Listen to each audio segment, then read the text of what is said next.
बोलिए बंदी छोड़ सतगुरु साहिब कबीर की जय।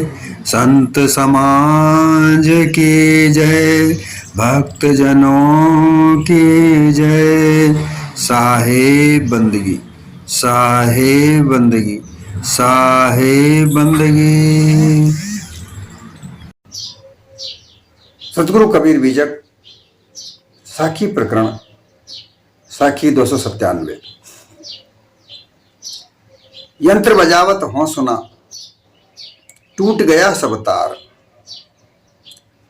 यंत्र बेचारा क्या करे, जब गया बजावन हार। ये साखी इस बात को सिद्ध करती है कि जो भी कार्य होता है इस संसार में वो जीव ही करता है। जीव के बगैर कुछ नहीं है। हर जगह जीव की स्थिति है। जीव की सत्ता से ही जड़ पदार्थ कार्य करते हैं। अगर जीव ना हो तो जड़ पदार्थ कार्य न करे। परंतु लोग इस जीव की सत्ता को भूलकर एक अनुमान सत्ता में अपने पूरे जीवन को लगा रहे हैं। भूल में पड़े हुए हैं और अपने आप को भूलकर उस भूल को सच मानकर बस उसी में अपने जीवन को लगाए रखे। प्राप्ति कुछ हो नहीं रही, लेकिन प्राप्त करने की इच्छा भी खत्म नहीं कर रहे। हर देहधारी मनुष्य को कुछ ना कुछ प्राप्त करने की इच्छा है। प्राप्त करने की इच्छा होनी भी चाहिए। रोटी और कपड़ा और मकान, इनको प्राप्त करने के लिए इच्छा भी चाहिए। इसी से ये मानव का जीवन चलता है। इसके बगैर कोई मानव जीवन नहीं। अब एक दो चीज यहां तैयार होती है। एक तो ये चीज कि ये जीव के बगैर कुछ नहीं होता। 184 जीवाजून जीव के बगैर नहीं है। अगर जीव नहीं है तो काय की 184 जीवाजून। दूसरी बात यह पैदा होती है कि जड़ पदार्थ भी चाहिए। अगर जड़ पदार्थ नहीं प्राप्त हो तो ये देहधारी जो मानव है इसका कार्य कैसे संपन्न हो। और इसीलिए साहिब ने एक साखी कही कि जड़ बिन चेतन रहे अकर्ता, चेतन बिन जड़ रंग नहीं भरता। चेतन के बगैर जो जड़ पदार्थ हैं अपना अपना स्वरूप नहीं बनाते। रंग, तरह तरह के रंग बिरंग के जो विचित्र विचित्र जो हमको दिखते हैं, ये चेतन स्वरूप की सत्ता के बगैर नहीं बनाते। और जड़ जो है उन पदार्थों के बगैर ये चेतन भी नहीं रह सकता। अर्थात इसका जो अस्तित्व है, जो व्याप्तता जो बताई जाती है, व्यापक है, लेकिन व्याप्त मान लेना, जो व्याप्तता है वो जड़ पदार्थों के बगैर नहीं हो सकती। दोनों का आदि अनादि का संबंध है, लेकिन है विजाति, एक जाति नहीं है।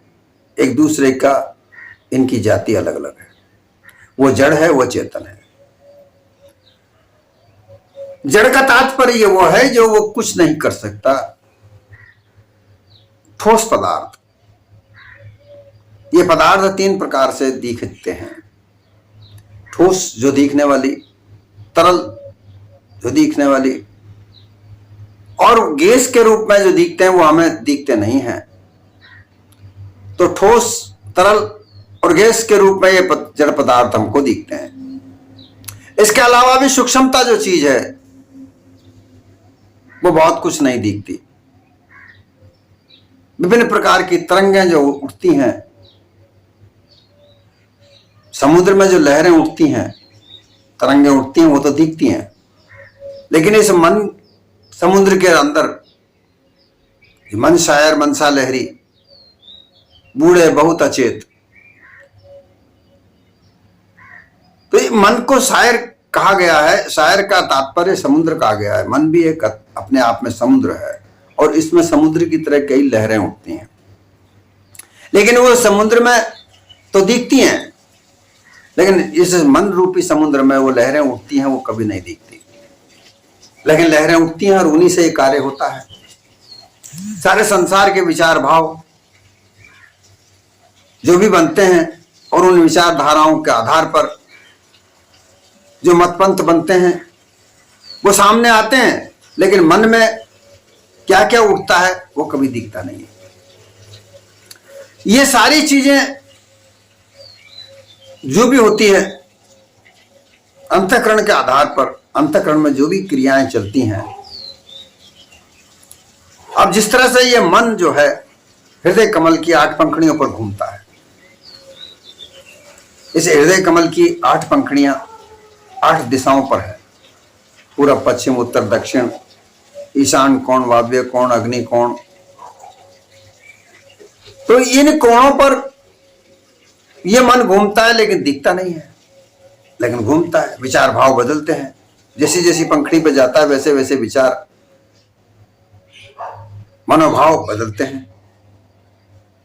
उत्तर दिशा की पंखुड़ी पर जब जाता है तो धर्म कर्म करने की इच्छा जागृत होती है। उत्तर और पूर्व की दिशा के बीच में ईशान कोण है, वहां पर जब जाता है, वहां पर जाते ही ये थोड़ा चंचल हो जाता है। फिर जब पूर्व दिशा में जाता है, वहां कुछ करने की इच्छा जागृत होती है। फिर पूर्व दिशा और पश्चिम दिशा के बीच में ईशान कोण है, वहां जब ये जाता है तो क्रोध करता है। फिर पश्चिम दिशा में जाता है तो वहां ऐश्वर्य प्राप्त करने की इच्छा करता है। फिर पश्चिम दिशा और उत्तर दिशा के बीच में वायव्य दिशा होती है, वहां पर जब ये जाता है तो भोग करने की इच्छा होती है। इस तरह से ये इसके मनोभाव तो बदलते हैं और मन अपने इन 8 पंखुड़ियों पर घूमता है, परंतु दिखता नहीं है। तो इस तरीके से ये जड़ और चेतन का जो संबंध है वो इस तरह से काम करता है।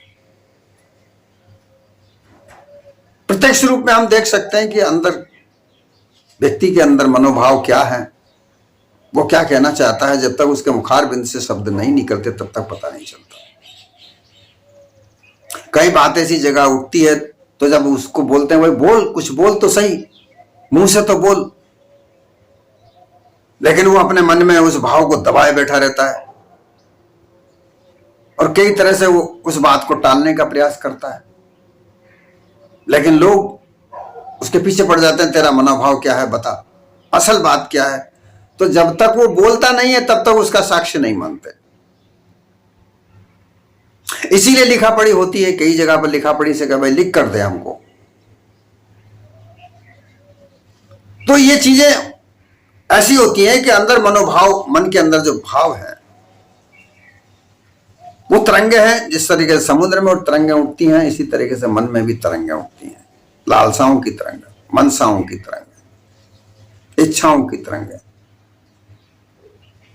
परंतु वो दिखती नहीं है। और वहीं से निश्चय होता है, उसका बुद्धि निश्चय करती है, मन मनन करता है। वो मनन करके निश्चय करता है। निश्चय करने का मन का काम नहीं है, इसका क्षमता निश्चय करने की नहीं होती, वो बुद्धि निश्चय करती है। फिर निश्चय करके मन जो बुद्धि है वो चित्त तक पहुंचाती है, चित्त चिंतन करता है, बारीकी से उसका फिर अन्वेषण करता है और फिर उसके बाद सारी बात को समझकर, जो हृदय की अंदर जो समझ बनी हुई है वही तराजू है। वो समझ की तराजू पर उस वाक्य को, उस विचार को वहां पर तोल कर मुख के बाहर निकलती है, तब जाकर वो पता चलता है। तब कहा गया है कि बोली एक अमोल है, बुझो कोई बोले जान, ये तराजू तोल कर फिर मुख बाहर आन। तो तराजू कैसे बनती है? तराजू दो पलड़े बनाए जाते हैं, उन दोनों पलड़ों में डोरी बांधी जाती है 3, फिर उन डोरियों को एक डंडी में बांधा जाता है और डंडी के बीचों बीच में एक और डोरी बांधते हैं जिसको पकड़ते हैं और दोनों पलड़े बराबर से लटकाए जाते हैं, जिनमें एक तरफ तोलने के लिए कुछ वजन रखा जाता है, दूसरी तरफ तोल करने वाली वस्तु रखी जाती है, उनका दोनों का भार बराबर किया जाता है। तो ये तराजू जो है तो समझ से बनती है। ये हृदय के अंदर जो तुम्हारे पास जो अध्यास भरा पड़ा है, उसी के आधार पर वो समझ बनती है। अब ये सारी बात संगत के अनुसार बनती है, सत्संग के अनुसार बनती है, शास्त्रों के अनुसार बनती है। जैसा गुरु होता है वैसा ज्ञान प्राप्त होता है, वो ज्ञान वहां पर है, अज्ञानता वहां पर है, उसी के आधार पर हमारे भाव बनते हैं। उन भावों मुखारबिंद से बाहर निकालते हैं, वो मत पंथ का रूप धारण करते हैं। कार्य, संसार के सारे कार्य भी उसी से होते हैं। कोई एक सब्जी मंडी होती है, वहां पर सब्जी बेचने वाले लोग जोर जोर से चिल्लाते हैं, अपना अपना भाव बताते हैं। पता चलता है कि वो ये कह रहा है, वो सब्जी वाला ये बोल रहा है। लोग उनके भावों को सुनते हैं और जहां भाव उनका रीजनेबल मिलता है वहां से वो सब्जी खरीदते हैं। इसी तरीके से मनोभाव जब तक पता नहीं चलता, जब तक वो मुखारबिंद से नहीं निकले। तो ये शरीर अर्थात ये शरीर एक यंत्र है, ये सारा कार्य कर रहा है। मनोभाव बन रहे हैं, दृढ़ निश्चय हो रहा है, अंतःकरण का कार्य हो रहा है, मन का कार्य हो रहा है, अहंकार का कार्य हो रहा है। सब कार्य होकर मुखारबिंद से जो शब्द निकलते हैं उनका आधार बनता है। उसी आधार पर सारे आधार बनते हैं, चाहे वो धार्मिक हो, चाहे वो आर्थिक हो, पर सामाजिक हो, चाहे राजनीतिक हो। उनका बड़ा मनन होता है, चिंतन होता है। जो चिंतन होता है, मनन होता है, निश्चय होता है, उसको कागज पर बाहर लिखकर प्रदर्शित कर दिया जाता है। तो ये सारा यंत्र रूप काम होता है कि जैसे यंत्र कोई बजता है, यंत्र बजावत हो सुना। सदगुरु कबीर कह रहे हैं कि मैंने, यहां हो का तात्पर्य है मैंने सभी को अपने अपने यंत्र बजाते हुए देखा है। यहां तार का नाम आया, टूट गया सब तार। अर्थात तार से बजने वाले जो यंत्र हैं, जैसे वीणा, सारंगी, एक तारा, ये यंत्र जो है वो तार से बजने वाले होते हैं। इसको वीणा को बनाने वाला कौन?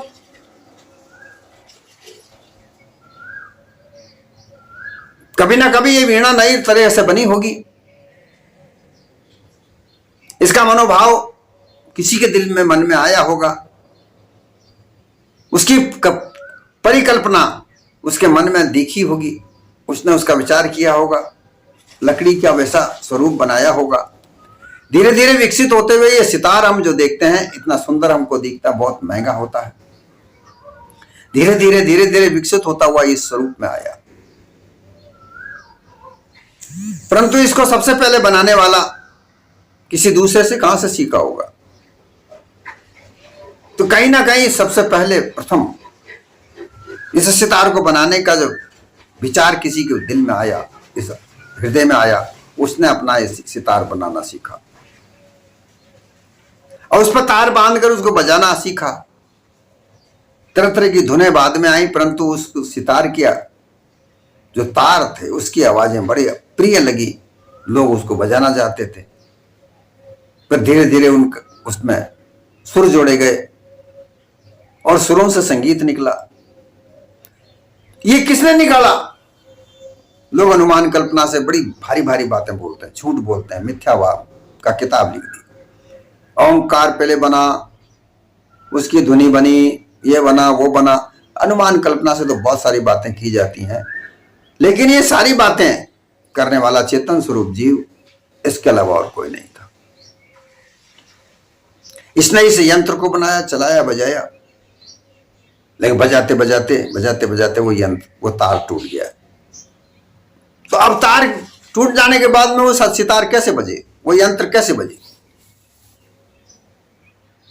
जब तार टूट जाए तो सितार कैसे बज सकता है? नहीं बज सकता।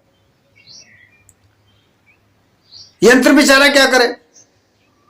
यंत्र तो एक जड़ पदार्थ है, लकड़ी का बना हुआ, लोहे का बने हुए तार। वो क्या कर सकता है जब उसको बजाने वाला ही चला गया? अर्थात सितार बना हुआ रखा था, किसी ने छेड़ा, तार टूट गया। अब उसको जो बनाने वाला बजाने वाला था वो तो वहां पर है नहीं। अब किसी अनजान व्यक्ति ने उस सितार को छेड़ा, तार टूट गया। अब वो बजे तो कैसे बजे? तार टूट गया। अब वो सितार क्या करे? सितार अपने आप तो ठीक नहीं हो सकता, वो तो वही उसको बजाने वाला और उसको उसके तार को ठीक करने वाला जब आए तब वो बजे। ठीक इसी प्रकार से यहां पर सतगुरु कबीर कहते हैं कि ये देह तुम्हारी यंत्र स्वरूप है। यह देह तुम्हारी यंत्र स्वरूप है, यह जड़ पदार्थ से बनी हुई देह है। इसको चलाने वाले बनाने वाले आप हो, तुम्हारे अलावा कोई और नहीं है। ईश्वर परमात्मा ब्रह्म एक परिकल्पना झूठ है, मिथ्या है, इससे कुछ नहीं होती। ये सब एक इस चेतन स्वरूप जीव के ही पर्यायवाची शब्द है। जैसा जैसा जिसकी बुद्धि काम करी उन्होंने वैसा वैसा अपना मत बनाकर मतपंथ बना दिया, विचारधारा बना दी। अन्यथा इस जीव के अलावा कोई कुछ नहीं है। ये अलग बात है कि कोई क्या नाम रख देता है, कोई क्या नाम रख देता है और उस नाम के आधार पर अपने मतपंथ को चलाता है, वो उसका आचार्य बन जाता है। परंतु असल में बात तो यह है, सदगुरु कबीर ने जांच परख कर कहा कि चेतन स्वरूप जीव अगर नहीं है तो कोई यंत्र नहीं बच सकता। भाई इस शरीर में अगर जीव नहीं है तो ये मृतक है। जीव बिना मृतक सभी, जीव बिना सब ब्रह्म।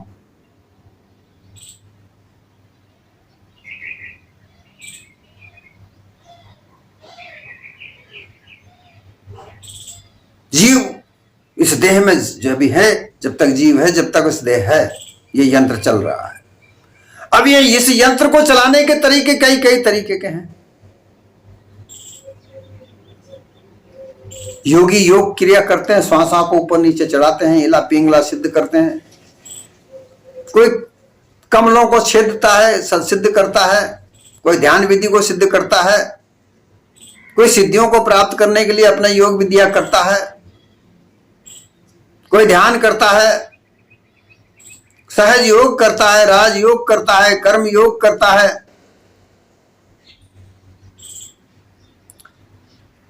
यंत्र को अब तरह तरह से बजा जाता है। यंत्र को बजा बजा कर इस संसार में अपना वर्चस्व बनाते हैं, मतपंथ चलाते हैं, अपना व्यापार चलाते हैं, धन कमाते हैं, ऐश्वर्य कमाते हैं, लेकिन फिर भी अपने इस निज स्वरूप को नहीं जान पाते हैं कि जो भी कुछ हो रहा है वो तुम चेतन स्वरूप जीव से ही हो रहा है। ये नहीं जान पाते। अपने से अलग कोई दूसरा, कोई परमेश्वर परमात्मा ईश्वर है, वो इस देह को चला रहा है, ऐसा मानकर लोगों को भुला रहे हैं और खुद भूल रहे हैं।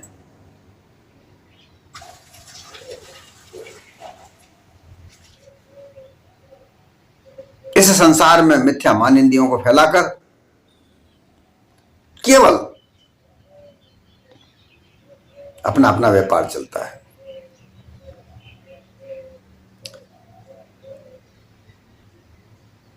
तो सदगुरु कबीर यही कहते हैं कि यंत्र बजावत हो सुना। यंत्र जब बजता है तो उसकी आवाज निकलती है।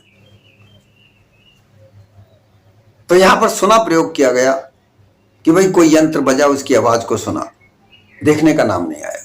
सुना। तो जो लोग अपने अपने मत पंथ को कहते हैं, अपने यंत्र को बजा बजा कर अपने मत पंथ की प्रचार प्रसार करते हैं, बहुत तरह तरह की अपनी मान्यताओं को प्रसारित करते हैं, प्रसारित करते हैं कई तौर तरीके से। सदगुरु कबीर ने कहा कि ये मैंने सुना, यंत्र अपने इस देह रूपी यंत्र को बजा बजा कर लोग अपने मत पंथ को सुनाते हैं, अपने अपने मत पंथ के विचारों को सुना सुना कर प्रचार प्रसार कर कर लोगों को अपनी तरफ आकर्षित करते हैं, और लोग भी भूलवश सुन सुनकर उनकी तरफ आकर्षित होते हैं।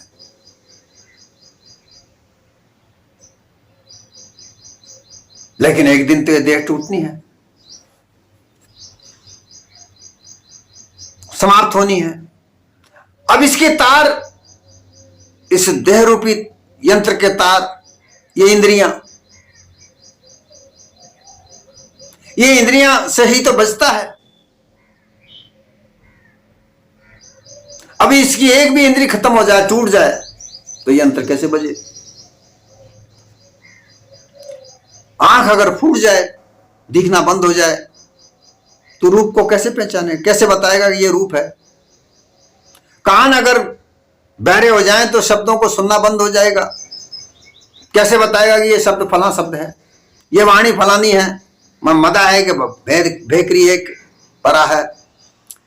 कान ही नहीं सुन पाएंगे शब्दों को, तो वाणियों का कैसे जांच परख करोगे? इंद्रियां इसके तार टूट जाएं तो यंत्र पड़ा रहे। अब यंत्र क्या कर सकता है? कुछ नहीं कर सकता। जब गया बजा वनार, तो इस इंद्रियों के संचालन करता चेतन स्वरूप जीव अगर इस देह में से निकल जाए तो यंत्र पड़ा है। ना कोई इंद्री काम कर रही है, ना कर्म इंद्री काम करती है, ना ज्ञान इंद्री काम करती है, ना कोई विषय काम करता है, ना प्राण वायु काम करती है, ना व्यान वायु प्राण करती है, कुछ काम नहीं करती, मृतक हो जाता है। लेकिन इस देह को मृतक तो सभी समझते हैं कि भाई नश्वर है, संसार को नश्वर कह दिया जाता है। परिवर्तनशील संसार नश्वर है। आज जो वस्तु है वो कल नहीं होगी, बदलेगी, परिवर्तन आ जाएगा। ये देह भी नश्वर है। भोग पदार्थ क्षणिक सुख है, जिनमें सारा संसार भूला पड़ा है। क्षणिक सुख के लिए लोग छल कपट पाखंड का प्रयोग करते हैं। इस यंत्र को छल कपट पाखंड के आधार पर बजाते हैं। नाच गाना करते हैं, नाच गाना करके धन कमाते हैं, और उस नाच गानों को धर्म से जोड़ते हैं। उस धर्म से कोई तात्पर्य नहीं, लेकिन नाच गाने को धर्म से जोड़कर लोगों को अपना अपना व्यापार चलाने की आदत हो गई। आनंद भोगते हैं, धर्म के नाम पर वे विचार करते हैं। ऐसे ऐसे कई सारे मत हैं जिनमें धर्म के नाम पर व्यभिचार होता है।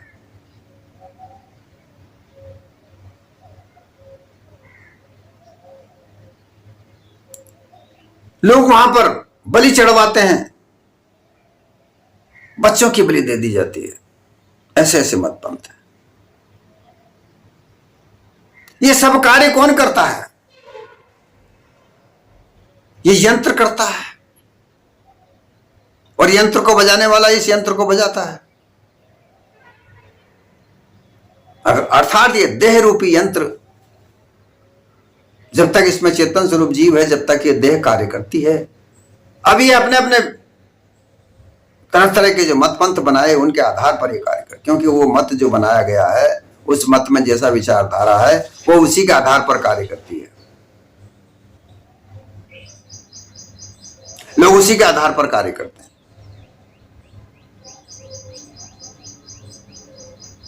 जिस मत पंथ में सुरापान का कोई निषेध नहीं है, उसे वहां धर्म माना जाता हो, तो वो तो सुरापान करेंगे ही करेंगे। अब ऐसी जगह कोई धर्म कर्म से तात्पर्य नहीं, जो सुरापान के शौकीन है वो भी वहां जुड़ते हैं जाकर।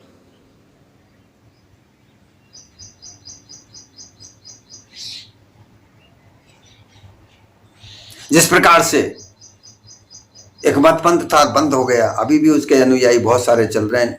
ओशो रजनीश की जहां बात आती है, उसने तो अपने तरीके से भोग से समाधि की ओर बढ़ाने की जो विद्या है उसको बढ़ावा दिया, लेकिन लोग व्यभिचार करने लगे वहां जाकर। वहां योग भोग से समाधि की ओर कौन जाए? वहां तो सब ऐश करने जाने लगे, उस भोग पदार्थों को प्राप्त करने के लिए जाने लगे। आखिरकार बदनाम हुआ। व्यभिचार फैला, क्योंकि जो मतपंथ के अंदर जिस प्रकार से जो मान्यता बनाई जाती है, उस मान्यता बनाने का तात्पर्य लोगों ने नहीं समझ पाए कि इससे आगे जाकर क्या होगा। क्योंकि सब तो उसका अर्थ नहीं समझ पाते।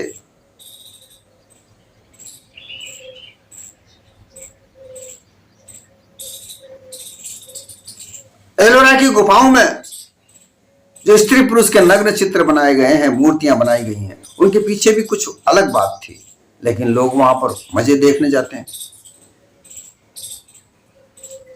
असल बात का अर्थ नहीं निकाल पाते। वहां यंत्र नहीं बजता। यंत्र वहां बजता है जहां धन कमाने की बात आ जाए, ऐश्वर्य प्राप्त करने की बात आ जाए, लालच जहां पर हो, लोभ जहां पर हो, मोह जहां पर हो, आनंद प्राप्त करने की बात आ जाए, वहां पर इस यंत्र को बजाया जाता है। कारण अज्ञानता। क्या करें, उनको ज्ञान ही नहीं मिला। उनको गुरु मिले तो ऐसे ही मिले जो उनके अपने मतपंथ को चलाने के लिए वो किसी भी प्रकार की स्थिति को प्राप्त होना चाहते थे। क्योंकि धन मूल रूप से धन कमाना था, कि धन के बगैर कुछ नहीं होता। तो उन्हें और कुछ नहीं सूझा तो उसमें व्यभिचार ही फैला दिया। धन कमाना था।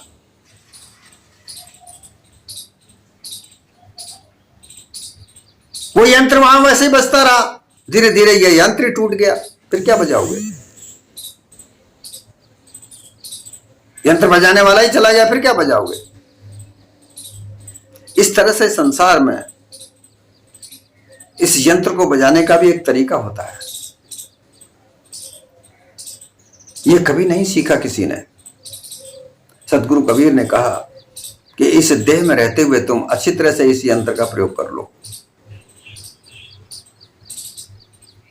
अगर तुम्हें इसको बजाना है तो ऐसी जगह बजाओ जहां तुम्हें सार मिले।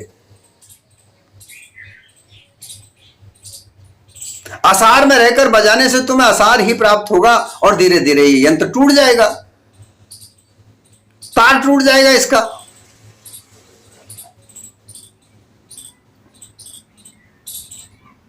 अब यहां तार की बात आती है तो बहुत सारे काल्पनिक लोगों ने तार बांध रखा है कि कोई ईश्वर है, उससे धुन लगी हुई है।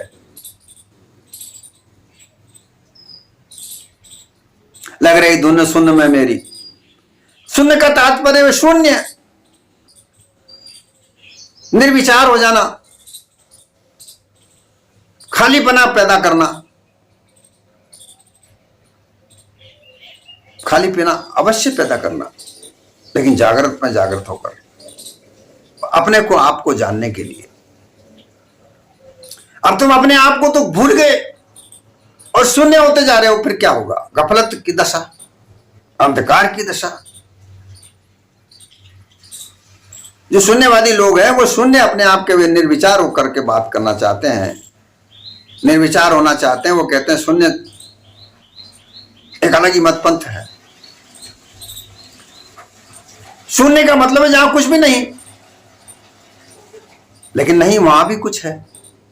वहां तुम हो ना। निर्विचार कौन हो रहा है? शून्यता को कौन प्राप्त कर रहा है? शून्यता को प्राप्त करने का तात्पर्य अपना निज स्वरूप को प्राप्त कर लेना, वहां कुछ और दूसरी चीज वस्तु नहीं रखना। जागृत में जागृत रहकर इस शून्यता को जागृत में रह करके परख करे, जांच करे।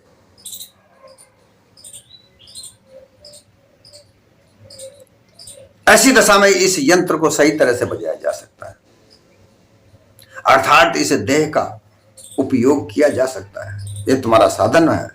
यह देह इस चेतन स्वरूप जीव का एक साधन है। जब तक ये देह है तब तक मुक्त पद प्राप्त कर लो। अपने मुक्ति पद, जीवत मुक्त प्राप्त करने के लिए, निज स्वरूप को प्राप्त करने के लिए इस यंत्र का प्रयोग करो। मूल रूप से इस साखी का यही उद्देश्य है कि अनुमान कल्पना में रहकर तरह तरह की वाणियों को लेकर के इस यंत्र को मत बजाओ। सार शब्दों को प्राप्त करने के लिए इस यंत्र को बजाओ। अपने निज स्वरूप की प्राप्ति करने के लिए इस यंत्र को बजाओ।